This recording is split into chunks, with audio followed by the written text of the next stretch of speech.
If you've been watching the channel, you know about a few weeks ago my Canon R7 stopped working, wouldn't power up. And when it would power up, it'd take 45 seconds to a minute to completely power up. And if I go to sleep, same problem, either wouldn't start or it would take a delay to start up. So me and Bill at Stewart's, we went through and troubleshoot everything we could, reset the camera, different batteries, all kinds of things we did. Couldn't figure out what was wrong with it. So we sent it off to Canon and we have it back. So what did Canon say and what was wrong with it? Well, let's talk about it.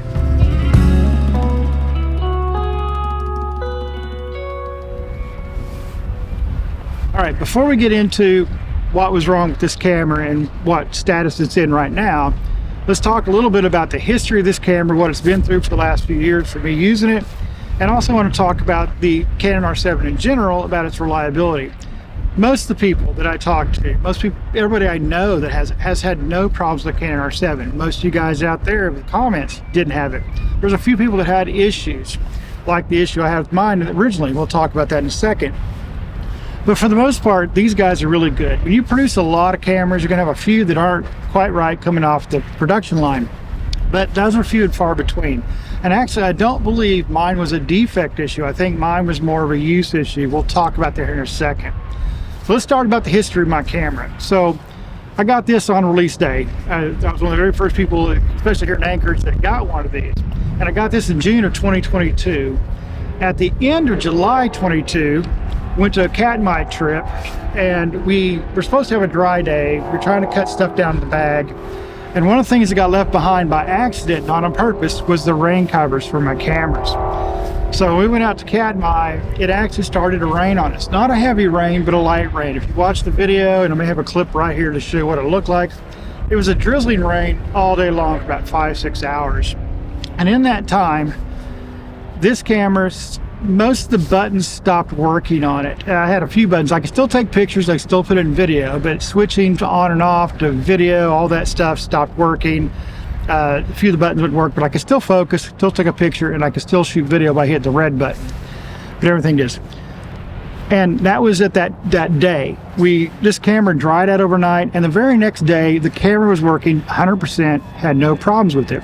So it had gotten a little wet, and then it wouldn't work part of the functions, then it started working the next day. At that point, I figured I probably had some water damage on this camera, so we didn't use it for the next week or so, just to let it dry out even more. But it did power up the next day, and all the functions worked on it. We put it in a lot of dry packs and let it sit for about a week before we used it again, and it really didn't have any issues. Now, we fast forward to the end of September this same year, 2022, and I went to turn the camera on, and nothing happened. Dead, brick, wouldn't power on even after amount of time.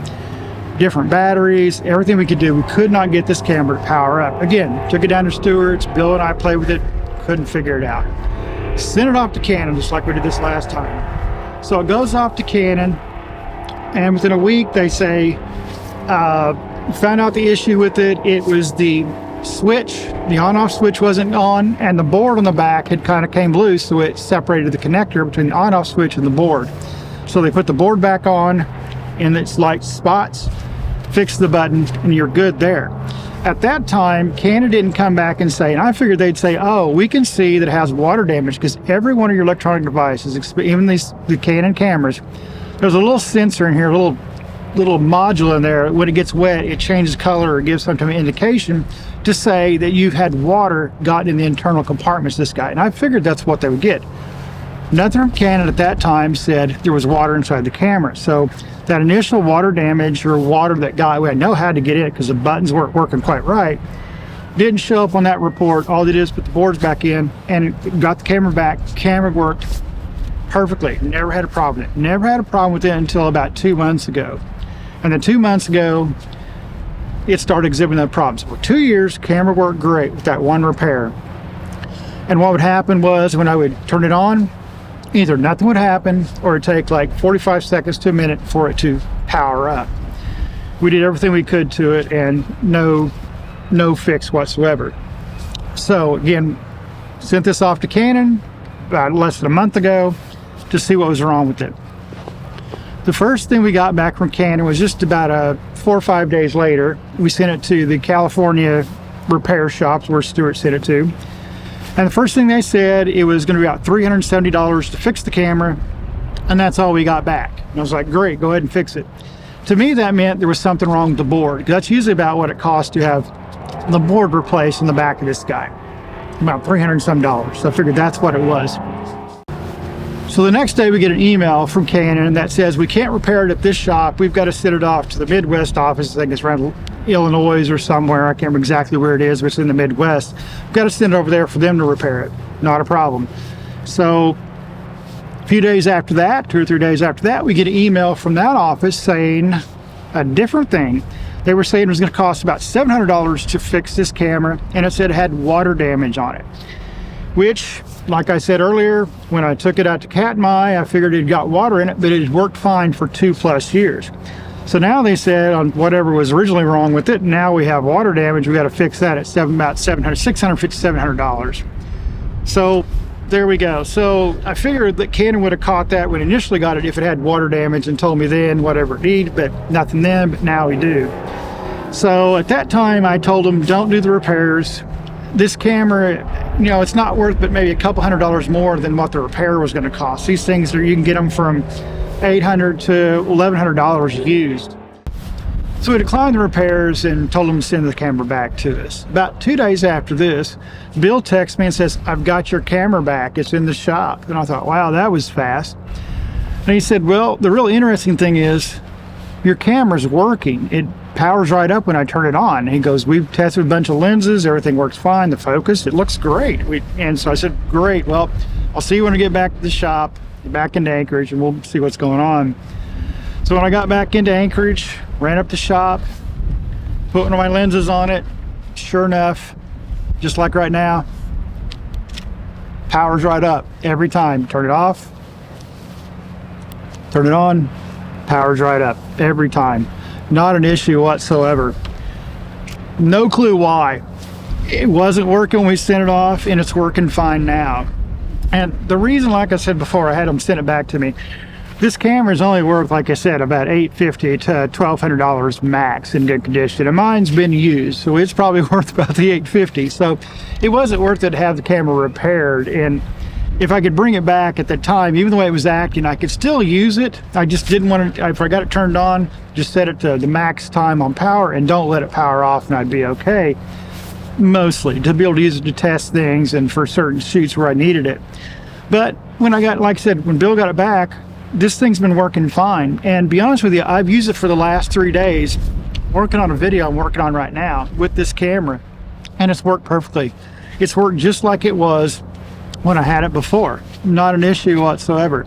So I have no clue what they did at the repair shop when they took this thing apart to look at it. Maybe literally by taking it apart, looking at it, putting it back together, that caused it to start working. The firmware is exactly where I left it. Actually, my firmware is at 1.1. My firmware update policy for me is if the camera's working fine and the updates don't have a fix that I'm worried about that could happen to the camera, or doesn't have features that I need, and nothing's really come across since 1.1 that I needed, I don't update my cameras unless I just get the gumption to do it, to maybe test and update that maybe you guys asked about. But that's why this one's still on 1.1 and it works great. Maybe that's why I don't have some issues a lot of the people see with their cameras, because I haven't updated. I don't know. But my end synopsis, guy, is the camera works fine now. Don't know really, it has water damage apparently. It probably has corrosion damage. So at some point this camera is probably going to completely crater on me. I mean, just completely die and not work anymore. But that's gambling worth taking on this guy. So really, sadly to say, guys, I don't have any information to say if you have an issue with your camera, what the root cause could be. I just can tell you what happened with my camera, and I let you guys know these things about what happens to my gears, because in case you run into it. And the reason with this one, I believe why it had problems originally, the board coming off from the switch originally, I really don't know what caused that. The camera really never dropped, other than, you know, maybe sometimes you might drop it off your seat into the floorboard. I don't think that ever happened with this camera. Or you may drop it a small distance while you're sitting down, or it may bump into something, but nothing's been really a major drop on this camera. And then the second time when it stopped working, I'm not sure what caused that either. And Canon didn't say. They did say it had water damage and possibly the board damage. They didn't really say where the problem was. Just said water damage, and originally $300 and some, which I thought maybe was the board. So sad to say, I don't have a real good answer if your Canon camera's having problems with the R7. But needless to say, everybody I know that has a Canon R7 has not had a problem with it that I know. Some of you guys have mentioned that you've seen issues with your camera, that you've had a few here and there. But for the most part, besides the 1.6 firmware bricking cameras, R7's been a very reliable camera, so don't let that affect you thinking that don't get the R7 because it's defective. It's not. This, to me, for the second time this went out, is probably my usage and the age of the camera and how I use them, because my cameras are tools. I don't baby my cameras. I don't, covet them all the time. And if I use them because they're tools to do what I do for part of my living, which is go out and take pictures and did video and things like that. And they're tools of the trade. If they get destroyed, they get wore out over time, I replace them with another tool of the trade. I get another one and go from there. So my cameras get used pretty hard and quite a bit. And this guy got used really hard again for the last 3 days out here in Homer, photographing in the cold, in the snow, and other things like that. So anyway, I meant to make this video a lot shorter, but as you know, I can ramble. And as usual, guys, until the next time I see you, get outside and go run that shutter.